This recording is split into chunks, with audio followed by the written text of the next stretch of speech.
আমি আপোনালোকক পৰিৱেশ দেখুৱাব বিচাৰিছোঁ দৰঙৰ পৰা সেই পৰিৱেশ দেখুৱাবৰ বাবে আমাৰ সৈতে সংযুক্ত হৈছে সাংবাদিক মুছাদ্দিক হুছেইন পুনে মুছাদ্দিকৰ কাষলৈ আমি আপোনালোকক লৈ গৈছোঁ মুছাদ্দিক সকলোতে ভোট গণনা আৰম্ভ হৈছে কিন্তু যেহেতু বেলটত এবাৰ ভোট গ্ৰহণ হৈছিল গতিকে গোটেই ভোট গণনা বা ফলাফলবোৰ লাহে লাহে বাহিৰলৈ আহিবলৈ যথেষ্ট সময়ৰ প্ৰয়োজন হ'ব কাৰণ বেলট এখনকৈ যেহেতু বেলট গণনা কৰিব লাগিব গতিকে যথেষ্ট সময়ৰ প্ৰয়োজন হ'ব সেয়া স্বাভাৱিক মই গোটেই দৰঙৰ খবৰখিনি আপোনাৰ জৰিয়তে এবাৰ জানি ল'ব বিচাৰিছোঁ হয় ৰাজদীপ নিশ্চয়কৈ ক'ব লাগিব বিশেষকৈ দৰঙৰ প্ৰায় 6,56,967 গৰাকী ভোটাৰে ইতিমধ্যে ভোটদান কৰিছে মই সামগ্ৰিকভাৱে এই দৃশ্যসমূহ দেখুৱাইছোঁ আৰু এই মুহূৰ্তত আচলতে মই উপস্থিত আছোঁ দৰঙৰ দলগাঁও যি উপজিল্লা এই উপজিল্লাত আৰু সমজিল্লাত আৰু এই সমজিল্লাত বিশেষকৈ ক'ব লাগিব দৰঙৰ তিনিটা বিধানসভা সমষ্টিৰ তিনিটা আচলতে কেন্দ্ৰত এই ধৰণে ভোট গণনা ৰাতিপুৱা ঠিক 8 বজাৰ লগে লগে আৰম্ভ হৈছে আৰু সমান্তৰালভাৱে ক'ব লাগিব যে দৰঙৰ এই যি তিনিটা বিধানসভা সমষ্টি এই তিনিটা বিধানসভা সমষ্টিৰ টোটেল আপোনাৰ জেডপিচিৰ আসন আছিল 12খন আৰু সেইমতে এপিৰ আসন আছিল প্ৰায় 75খন আৰু আনহাতে প্ৰায় 750টা ৱাৰ্ডত নিৰ্বাচন ইতিমধ্যে হৈ গৈছে আৰু কিছু সময় পিছতে হয়তো এতিয়া আচলতে যি তেখেতৰ কাউণ্টিং এই নিৰ্বাচনৰ ভোট গণনা সেই ভোট গণনা আৰম্ভ হৈছে আৰু যিসকল প্ৰাৰ্থীৰ এজেণ্ট কাউণ্টিং এজেণ্ট এই কাউণ্টিং এজেণ্টসকল আহি এই ধৰণে শাৰী পাতি তেওঁলোকে সোমাইছে আৰু সমান্তৰালভাৱে আচলতে ক'ব লাগিব দলগাঁৱৰ আটাইতকৈ এই যি তিনিটা বিধানসভা সমষ্টি আছে এই তিনিটা বিধানসভা সমষ্টি আটাইতকৈ জনসংখ্যা অৰ্থাৎ ভোটাৰৰ সংখ্যা ইয়াতেই বেছি য'ত আচলতে প্ৰায় 2,95,000তকৈও অধিক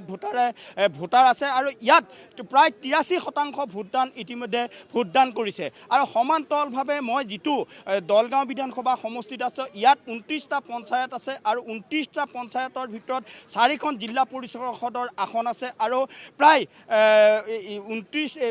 900তকৈও অধিক প্ৰাৰ্থীয়ে আচলতে প্ৰতিদ্বন্দ্বিতা কৰিছে আৰু এই সমান্তৰালভাৱে আচলতে ক'ব লাগিব যি দৰঙৰ এই যি পৰিৱেশ আৰু এতিয়া ইতিমধ্যে যি প্ৰশাসন এই প্ৰশাসনে কটকটীয়া নিৰাপত্তা বেষ্টনীৰ মাজত তেওঁলোকে এই ভোট গণনা আৰম্ভ কৰিছে আৰু বিশেষকৈ এটা কথা ক'ব লাগিব ৰাজদীপ আপুনি যি ধৰণে কৈছে যে এইবাৰ ব্লেড পেপাৰত তেখেতসকলে নিৰ্বাচন এখনকৈ আচলতে নিৰ্বাচন ভোট গণনা কৰিব লাগিব গতিকে এই ধৰণৰ কটকটীয়া নিৰাপত্তা বেষ্টনীত তেখেতসকলে আচলতে আৰম্ভ কৰিছে আৰু এনেধৰণে আচলতে এই দলগাঁও যি বেচিক ট্ৰেইনিং চেণ্টাৰ আছে আৰু এই বেচিক ট্ৰেইনিং চেণ্টাৰত তেখেতসকলে কৰিছে মোৰ লগত মই সামগ্ৰিকভাৱে দেখুৱাই আছোঁ মোৰ লগত আছে যিজন নিৰ্বাচনী বিষয়া মই তেখেতৰ পৰা পোনে জানিম আৰু কেনেধৰণে কি হৈছে মই তেখেতৰ পৰা জানিম ছাৰ কেনেধৰণে নিৰ্বাচন ৰাতিপুৱা কেইটা বজাৰ পৰা আৰম্ভ হৈছে কি ধৰণে কৈছে ইতিমধ্যে আমাৰ ষ্ট্ৰং ৰুম খোল খাইছে এতিয়া আমি পঞ্চায়ত ৱাইজ জেডপিচি আৰু আঞ্চলিক পঞ্চায়তৰ যিখিনি কাউণ্টিং এজেণ্ট আছে তেওঁলোকক আমাৰ অলৰেডি যোনটো আমাৰ কাউণ্টিং ছুপাৰভাইজাৰ্ছ আৰু মাইক্ৰ' অবজাৰ্ভাৰ্ছ গোটেইখিনি নিজৰ স্থানত আছে আমি এতিয়া কেণ্ডিডেটৰ যিখিনি এজেণ্ট আছে তেওঁলোকক এতিয়া প্ৰৱেশ ষ্টাৰ্ট কৰাই আছোঁ আৰু লগালগ আমি কাউণ্টিংটো ষ্টাৰ্ট কৰিম কিমান ৰাউণ্ড হ'ব বা আমাৰ কিছু যাব আৰু কিছু 6 ৰাউণ্ডতে থম কৰি হ'ব কিমান এমপ্লয়ী ইয়াত নিয়োগ কৰা হৈছে এতিয়া পাৰ টেবল আমাৰ 40টাকৈ মানে 10টাকৈ টেবল আছে প্ৰত্যেক জেডপিচিত আৰু সেই প্ৰত্যেক টেবলত 3জনকৈ আমাৰ কাউণ্টিং এছিষ্টেণ্ট আছে বা তাৰ উপৰিঞ্চি আমাৰ যিমানখিনি চেলবিলাক এক্টিভেট আছে সেইখিনি গোটেইখিনি মিলাই পেলাই নাই কমেও আমাৰ 300জন ষ্টাফ ইয়াতে আজি কৰ্মৰত হৈ আছে এই গোটেই